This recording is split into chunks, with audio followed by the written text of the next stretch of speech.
आगे ढोड़ी तो लगो कटोरी जबना दू ताला के मकान आगे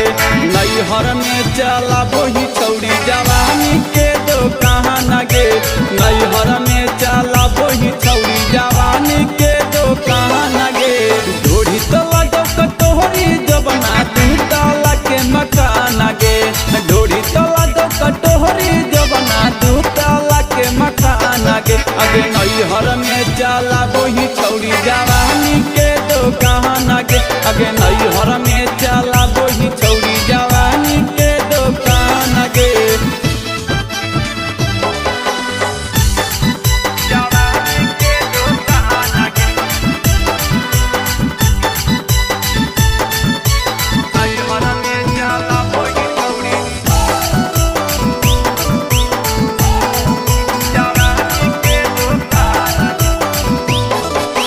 सैया वाला चीजवा छौरी करो ही तोई दाना गे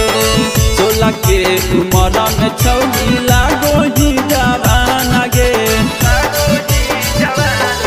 आगे सैया वाला चीजवा छौरी करो ही तोई दाना गे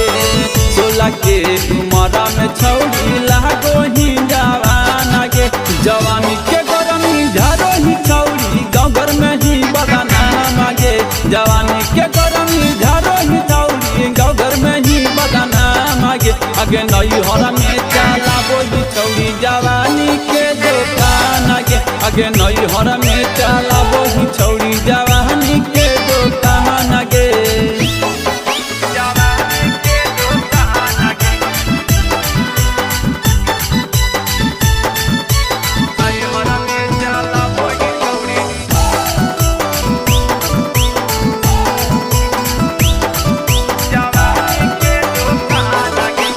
रोहित रौशन ब्रिज नंदन को पहली नई पीछा जागे पैसे पलुटाई दिली जवनिया के अच्छा जागे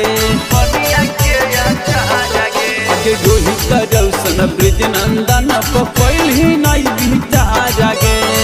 पैसे पलुटाई दिली जवनिया के अच्छा जागे जवानी के गरमी झारो ही छौरी गाँव घर में ही बगाना मागे जवानी के गरमी झारो ही छौरी गाँव घर में ही बगाना मागे आगे नैहर में चला वही छौरी जवानी के दुकान आगे आगे नैहर में